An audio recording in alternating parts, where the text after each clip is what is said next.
اطاعت کی بدولت اللہ تعالیٰ نے کامیابی نصیب فرمائی۔ آئندہ کے لیے بھی فرماتے ہیں ایمان مانو، ایمان لائے ہو اطیع اللہ و رسول، اللہ اور اللہ کے رسول کی اطاعت کو بلکہ ولا تولوا عنہ، یہ ہو کی ضمیر کدھر جاتی ہے؟ ایک تفسیر کی ہے کہ لفظ اللہ کی، تو اللہ کی اطاعت تم چھوڑی تو پیغمبر کی بھی چھوڑی ہو۔ دوسرا یہ کہ رسول ہو کی طرف کہ من اطاع رسول فقد اطاع اللہ۔ تیسری تفسیر یہ ہے کہ ہو کی ضمیر راجع بسوئے اطیعو میں جو اطاعت المصدر ہے،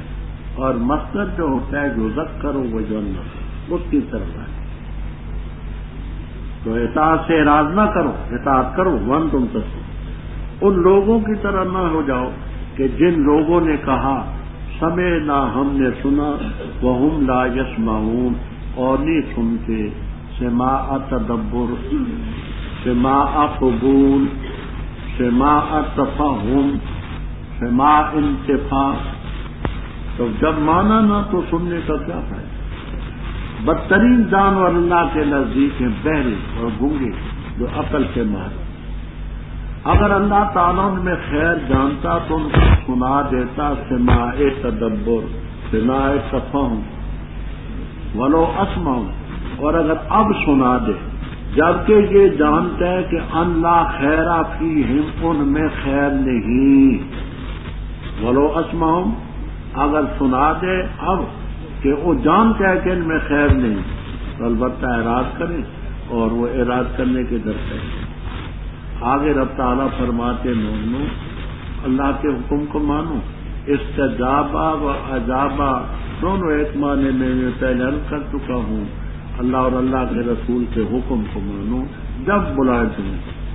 اس چیز کی طرف جو تمہیں حیات بخشتی ہے، وہ دین ہے، کیونکہ دین کے ذریعے حیات ابدی نصیب ہو۔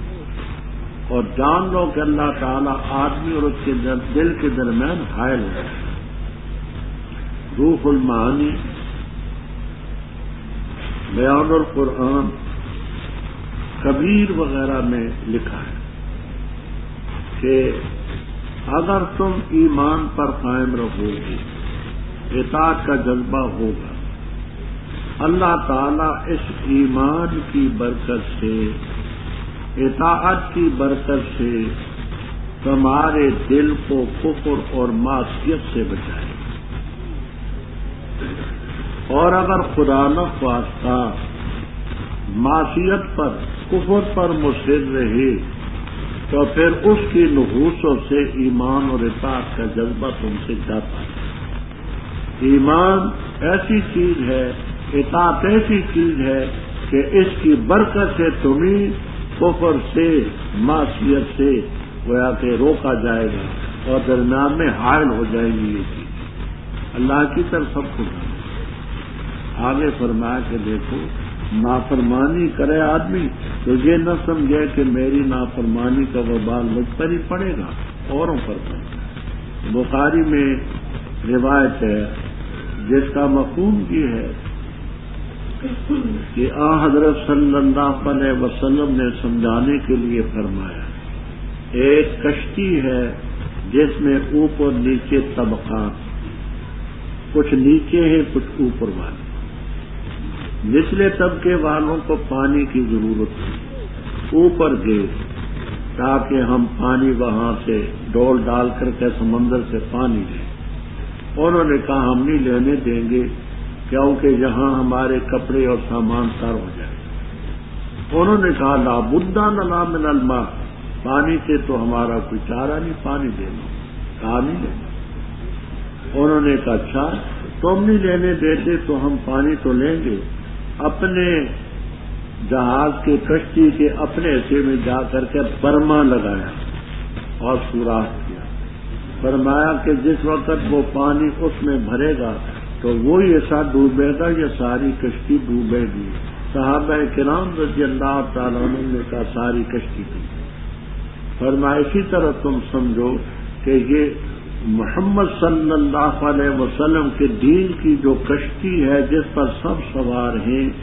ایک شخص اگر نافرمانی کرتا ہے تو یوں سمجھیے کہ اس جہاز اور کشتی میں برما لگا، یہ نہ سمجھے کہ میں اپنے حصے میں لگاتا ہوں، اس کا اثر یہ ہوگا نو سکتی ہو اسی کا ذکر اب واتقوا فتنۃ نہیں پہنچے گا صرف ان لوگوں کو جنہوں نے ظلم کیا، خاص طور پر دوسرے بھی اس کی زد میں جان لو اللہ تعالیٰ سخت سزا دینے والا۔ یاد کرو جب تم تھوڑے تھے، زمین میں کمزور تھے، خوف کرتے تھے کہ لوگ تمہیں اچک لیں گے، اللہ نے تمہیں مدینہ طیبہ جیسی جگہ میں ٹھکانا دیا، اپنی مدد پاکیزہ رزق دی، لعلکم تشکرون۔ اوپر ذکر تھا اطاعت کرنے کا، آگے ایک واقعہ ہے جس میں اطاعت میں کچھ کمزوری ہوئی ایک صحابی سے۔ ابو لبابہ ابن عبد المنذر، ابو لبابہ ابن عبد المنذر رضی اللہ تعالیٰ عنہ صحابی، ان کا گھر یہود کے محلے میں تھا، محلے دار ہونے کے لحاظ سے ان میں اٹھنا بیٹھنا، تاجر آدمی تھے، ان سے لینا دینا بھی۔ حضرت صلی اللہ علیہ وسلم نے غزوہ خندق کے بعد جب یہود بنو قریظہ نے آپ کے خلاف لڑائی کا پورا ارادہ کر لیا، قلعہ بند ہو گئے، تو آپ نے بھی ان کے خلاف اعلان جہاد کر دیا۔ وہ اکتا گئے، انہوں نے کہا جی ہم ہتھیار ڈالتے ہیں لیکن ہماری جانیں بچیں۔ اس موقع پر حضرت صلی اللہ علیہ وسلم نے اپنی طرف سے ابو لبابہ ابن عبد المنذر رضی اللہ تعالیٰ عنہ کو اور ان کے ساتھیوں کو گفتگو کرنے کے لیے بھیجا کہ ان سے ہتھیار ڈالنے کے لیے شرطیں طے۔ یہ کہ حضرت صلی اللہ علیہ وسلم کا جو فیصلہ تھا ان کے قتل کرنے کا، وہ سعد ابن معاذ رضی اللہ تعالیٰ عنہ کے فیصلے پر ٹھہرے تھے، وہ طے ہو چکا تھا۔ یہ جس وقت گئے تو گفتگو ہوئی، زبان سے تو نہ کہہ سکے لیکن انہوں نے اشاروں میں پوچھا کہ ہمارے متعلق فیصلہ کیا ہے، یہ میری طرف دیکھیں۔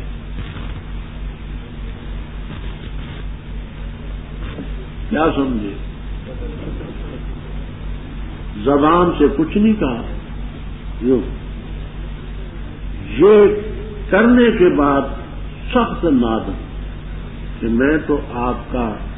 نمائندہ تھا، راز کی بات قبل از وقت میں نے ان کو بتا دی، یہ کہ جا کر کے مسجد نبوی کے ستون کے ساتھ اپنے آپ کو کہا نماز کے بغیر، قضاء حاجت کے بغیر میں یہاں سے اپنے آپ کو نہیں کھولوں، آپ کھولیں گے اپنے ہاتھوں سے دکان 7 یا 8 دن وہاں استوانہ کے ساتھ، اس کا نام ہے استوانہ تو توبہ والا ستون، وہاں ابو لبابہ ابن عبد المنذر رضی اللہ تعالیٰ عنہ نے وہاں اس سلسلے میں انہوں نے اپنی غلطی پر ندامت کی، اللہ تعالیٰ نے بھی ذرا تنبیہ فرمائی، اے ایمان والو نہ خیانت کرو اللہ اور اللہ کے رسول کی، تم نمائندے کیا وتخونوا کا بھی عطف علاقہ، نہ خیانت کرو اپنی امانتوں میں، تم تو امین کون تم تعلق، باقی جان لو کہ تمہارے مال اولاد آزمائش ہے، تمہارا گھر وہاں ہے، اولاد وہاں ہے، ان کے ساتھ لینا دینا ہے، وہ چیزیں اب اپنی بات اللہ تعالیٰ کے پاس اجر عظیم۔ اے لوگوں جو ایمان لائے، اگر ڈرتے رہے تم اللہ تعالیٰ سے، کرے گا اللہ تعالیٰ تمہارے لیے فرقاناً فیصلہ اور مٹائے گا تم سے تمہاری خطائیں اور بخش دے گا تمہیں، اور اللہ تعالیٰ ذو الفضل ہے۔ وَإِذْ يَمْكُرُ بِكَ جب تدبیر کی تیرے بارے میں ان لوگوں نے جو کافر تھے تاکہ یثبتوک کا تجھے قید کر دیں یا تجھے قتل کر دیں یا تجھے نکال دیں، اور تدبیر کی کرتے رہے وہ بھی، اور اللہ نے بھی تدبیر کی، واللہ خیر الماکرین، تدبیر کرنے والوں میں سب سے بہتر اللہ کا۔ اور جس وقت پڑھی جاتی ان پر آیتیں ہماری، کہتے ہیں تاکید سے ہم نے سن لی، اگر ہم چاہیں تو البتہ کہہ سکتے اس جیسی نہیں ہے یہ مگر کہانیاں پہلے لوگوں۔ اور جب کہا انہوں نے اللہ اگر ہے یہ قرآن حق تیری طرف سے پس برسا ہم پر پتھر آسمان سے، یلا ہم پر عذاب علیم، اور نہیں اللہ تعالیٰ تاکہ ان کو سزا دے ذرا حالے کہ تو ان میں ہے، اور نہیں اللہ تعالیٰ ان کو سزا دینے والا ذرا حالے کو استغفار کرتے، اور انہیں کیا ہو چکا ہے کہ نہ سزا دے ان کو اللہ تعالیٰ، اور وہ روک کے اللہ کے مسجد حرام سے، اور نہیں ہے وہ اولیاء متولی اس کے سرپرست اس کے نہیں ہے اس کے متولی مگر متقی، اور لیکن اکثر لوگ لا یعلمون جانتے نہیں ان کی عبادت اور نماز بیت اللہ کے پاس الا مکاء مگر سیٹیاں و تصدیہ اور تالیاں، پر چکھو عذاب بسبب اس کے جو تم کفر کرتے ہو۔ بے شک وہ لوگ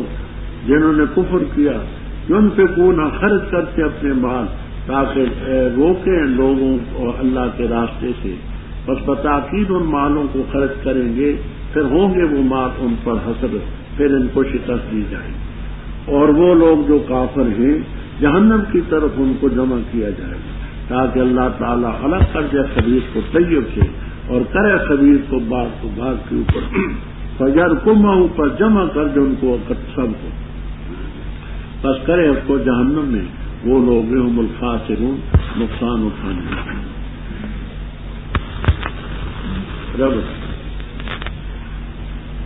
بدر میں تقوی، اطاعت، حکم کی فرمان برداری اعلیٰ وجل اتم صحابہ میں موجود رضی اللہ تعالی، کامیابی دی رب نے، آئندہ کے لیے بھی رب تعالیٰ فرماتے یا ایھا الذین آمنوا ان تتقوا اللہ، اللہ سے ڈرتے رہے، اللہ فیصلہ تمہارے حق میں کرے، ویکفر عنکم سیئاتکم،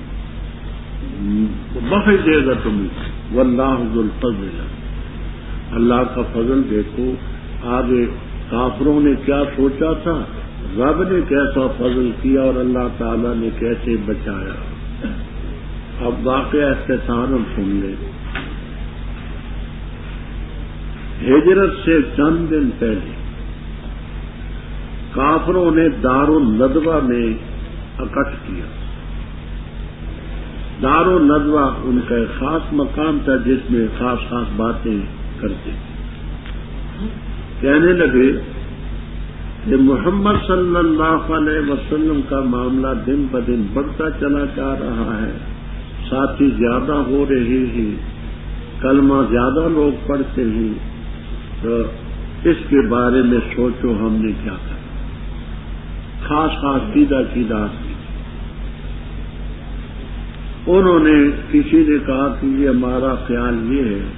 کہ تم ان کو یہاں سے جلا وطن کر دو اور یہ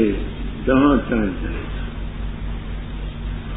دو چار اٹھے، انہوں نے کہا یس ٹھیک ہے یہ تجویز ٹھیک، ان کو نکال دو۔ دوسرے کہنے لگے کہ نہیں، زبان ان کی احلی من العسل، شہد سے بھی زیادہ میٹھی، یہاں تم نے مقابلہ کیا اور یہ نہ گھٹے بڑھتے رہے، نئی جگہ جائیں گے، لوگ گرویدہ ہوں گے، تم پر حملہ کریں گے اور تمہیں تو قتل کر دیں۔ کہنے لگے اچھا اپنی تجویز واپس لے۔ دوسرا اٹھا، اس نے کہا جی میرا خیال یہ ہے کہ ان کو نظر بند کر دو،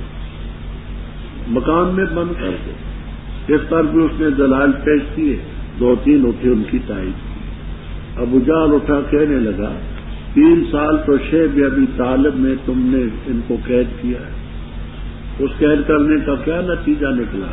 انہی دنوں میں ابو ذر غفاری جیسے لوگ مسلمان کہنے لگے پھر ایک ہی صورت باقی ہے، وہ یہ کہ قتل کر دو۔ اسی پر اتفاق کہنے لگے قتل اس طریقے سے کرو، ہر خاندان کا ایک ایک آدمی قتل میں سے، ایک تو اس لیے کہ اگر دیت کی نوبت آئے تو دیت سب پر تقسیم ہو جائے، اور اگر بنو ہاشم لڑنا چاہیں تو سب سے نہ لڑ سکے۔ یہ انہوں نے ذات بھی تجویز کر دی، آدمی بھی قاتلین تجویز کر دیے، وقت بھی متعین کر دیا۔ جس کو رب رکھے اس کو کون چکھے، کون اس کو کرے۔ حضرت علی رضی اللہ تعالیٰ عنہ آپ کے مقام میں تھے، اس وقت جبرائیل علیہ السلام آئے، آ کر کے کہا کہ آپ اب چلے جائیں۔ آپ نے حضرت علی سے فرمایا کہ فلاں کی امانت فلاں جگہ ہے، فلاں کی فلاں جگہ ہے، تو یہ کچھ نہیں کہیں گے، اللہ محافظ ہے۔ آپ نکلے، سیرت ابن ہشام وغیرہ میں، سیرت ابن ہشام سیرت کی کتاب، یہ اللہ نے ان پر نیند ایسی کافروں پر مسلط کی، آپ نے وہ مٹی لے کر کے ہر ایک کے سر پر تھوڑی تھوڑی ڈالتے چلے گئے۔ ابو بکر صدیق رضی اللہ تعالیٰ عنہ کو ساتھ لے کر کے جبل سور کی چوٹی پر، غار سور میں 3 دن وہاں سے نکل کر کے مدینہ، اس کا ذکر ہے جس وقت انہوں نے تیرے بارے میں تدبیر کی کہ تاکہ تجھے قید کر دیں یا تجھے قتل کر دیں یا تجھے نکالیں، تدبیریں انہوں نے بھی کی، رب نے بھی کی، واللہ خیر اللہ۔ یہ ایسے جدی جب آیتیں پر پڑھی جاتی ہے قرآن کی، کہتے ہم نے سن لی، اگر ہم چاہیں تو ایسی بات کہہ سکتے، وہ کہو نا، کیوں نہیں کہتے؟ تم فصیح بھی ہو، بلیغ بھی ہو، سب کچھ ہو، سارے رل مل کر کے تم انسان جن قرآن تو کیا 10 صورتیں تو کیا، فاتو بے صورت میں مثلی، ایک صورت ہی چھوٹی جی اس کی مثل، تو زبانی تو کہنے سے کچھ نہیں بنتا۔ فرمایا، کہنے لگے کہ یہ پہلے لوگوں کی کہانی ہے، گزر چکا اساطیر کس کی جمع۔ پھر اتنے ضدی انہوں نے کہا کہ اللہ اگر یہ قرآن حق ہے تیری طرف سے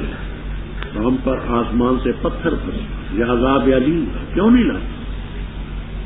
اللہ تعالیٰ نے اس کا جواب، اللہ تعالیٰ ان کو سزا نہیں دیتا جبکہ تو ہو۔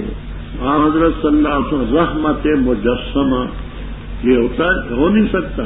کہ رحمت بھی وہاں ہو، رب کا عذاب، جب تو آپ ان سے الگ ہوگا پھر ان کا کچوبر نکالے، اور اللہ تعالیٰ ان کو سزا نہیں دیتا، وہ ہم یستغفرون، ہم کی ضمیر کدھر جاتی ہے؟ 2 تفسیر،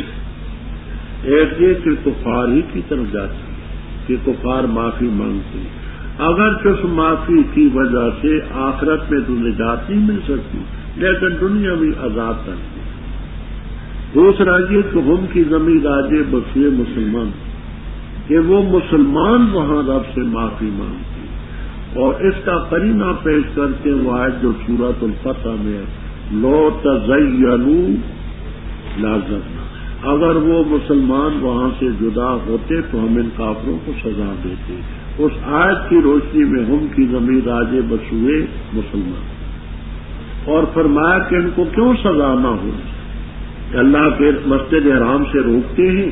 یہ نہیں مسلمانوں کو نماز پڑھنے دیتے، اور 6 ہجری میں آپ نے پہلے پڑھا کہ روکا اور نہ جانے دیا، اور اس کے متولی تو نہیں ہے، ان اولیاء الا المتقون، اس کے متولی تو صرف متقی ہوتے، اور ان کی جو بندگی اور نماز ہے بیت اللہ کے پاس صرف 2 چیزیں، مکان، مکان کا معنی سیٹیاں بجانی، اشپیڑے وول، ہاں وہ سیٹیاں بجانی اور تالیاں بجاتے ہیں، یعنی قوالی کرتے ہیں، ان کی عبادت یہ قوالی ہے بس، اور کچھ نہیں۔ چکھو عذاب میں ما کنتم تکفرون، ان لوگوں نے بدر کے موقع پر بڑا مال بھی خرچ کیا، سب کچھ ہوا، رب نے فرمایا کہ یہ کافر مال خرچ کرتے ہیں اللہ کے راستے سے روکنے کے لیے، مال بھی خرچ کریں گے پھر حسرت کی شکست کھائیں گے، کافر جہنم کی طرف اکٹھے کیے جائیں گے تاکہ خبیث طیب الگ ہو، مومن الگ ہو، کافر الگ۔ اور یہاں بدر کے موقع پر جو قلیب بدر ہے، بدر کا کنواں، اس میں ان کافروں کو اوپر نیچے ڈالا گیا۔ بخاری میں آتا ہے کہ ایک ابی ابن خلف نہیں، وہ وہی اس کی اعضاء الگ ہوں گے، باقی تمام کو اوپر نیچے ڈال دیا گیا، جہاں باغوں والا باغ وہاں اکٹھا کیا ان کو، یہیں سے سیدھے جہنم گئے، اولئک هم الفاسقون۔ تو کہہ دے ان لوگوں سے جو کافر ہیں، اگر باز آ جائے کفر شرک سے، ان کو بخش دیا جائے گا جو پہلے گناہ ان کا گزر چکا، اور اگر لوٹیں گے بس تحقیق سے گزر چکا ہے طریقہ پہلوں کا، اور لڑو تم ان سے جہاں تک کہ نہ رہے فتنہ اور ہو جائے دین سب اللہ ہی کے لیے۔ بس اگر وہ باز آ جائے پس بے شک اللہ تعالیٰ جو وہ کرتے دیکھ رہے، اور اگر اعراض کرے پس جان لو کہ اللہ تعالیٰ آقا ہے تمہارا، اچھا ہے آقا اور اچھا ہے مددگار، اور جان لو کہ بے شک وہ چیز جو تم غنیمت کے طور پر لیتے ہو کوئی شے بھی ہو، بس بے شک اللہ کے لیے اس کا خمس، اور رسول کے لیے، قریبی رشتہ داروں کے لیے، یتیموں کے لیے، مسکینوں کے لیے، مسافروں کے لیے۔ اگر ہو تم ایمان لائے اللہ پر اور اس چیز پر جو ہم نے نازل کی اپنے بندے پر، فیصلے والے دن جس دن ملی دو جماعتیں، واللہ علی کل شیء قدیر، جب تم تھے بالعدوۃ اس میدان میں جو قریب ہے، اور وہ اس میدان میں تھے قصویٰ جو ہٹا ہوا، ورقبو اور جماعت تم سے نچلی طرف ہے، اور اگر تم آپس میں وعدہ کرتے تو البتہ اختلاف کر چکتے میعاد میں وعدے میں، لیکن تاکہ طے کرے اللہ تعالیٰ وہ معاملہ جو طے شدہ، تاکہ ہلاک کرے اس کو جو ہلاک ہوا واضح دلیل کے بعد، اور زندہ رہے وہ جو زندہ رہتے واضح دلیل کے، تاکہ ہلاک ہو جو ہلاک ہو زندہ واضح دلیل کے بعد، اور زندہ رہے جو زندہ رہتے واضح دلیل کے بعد، اور بے شک اللہ تعالیٰ البتہ سننے والا جاننے والا۔ جب اللہ نے دکھایا تجھے ان کو تیرے خواب میں تھوڑے، اور اگر دکھاتا اللہ تعالیٰ تجھے ان کو کثیر، البتہ تم بزدل ہو جاتے، اور البتہ تم جھگڑا کرتے معاملے میں، لیکن اللہ نے سلامہ محفوظ رکھا، بے شک وہ علیم ہے بذات صدور۔ اور جس وقت اللہ نے دکھائے تم ہی وہ، جب ملے تم ان سے تمہاری آنکھوں میں ان کو قلیل کر کے بتایا، اور تم ہی کم کر کے بتایا ان کی آنکھوں میں، تاکہ فیصلہ کرے اللہ تعالیٰ اس معاملے کا کانا مفعولا جو طے شدہ تھا، اور اللہ تعالیٰ ہی کی طرف لوٹائے جاتے ہیں الامور، کام اور معاملات۔ بدر ہی کا قصہ اوپر سے چلا رہا ہے، انہیں کافروں کے بارے میں کہ تو ان سے کہتے اگر ينتهوا عن الكفر والشرك، کفر شرک سے باز آ گئے تو پہلے گناہ معاف، اور اگر لوٹیں گے یہ اسی طرح بدستور کفر شرک کرتے رہیں گے تو پہلے لوگوں کا طریقہ گزر چکا ہے کہ اللہ نے مکذبین کو، مشرکین کو سزا دی، وکان اکثر مشرکین۔ آگے قتال اور جہاد کا فلسفہ اور حکمت بتلاتے ہیں کہ کیوں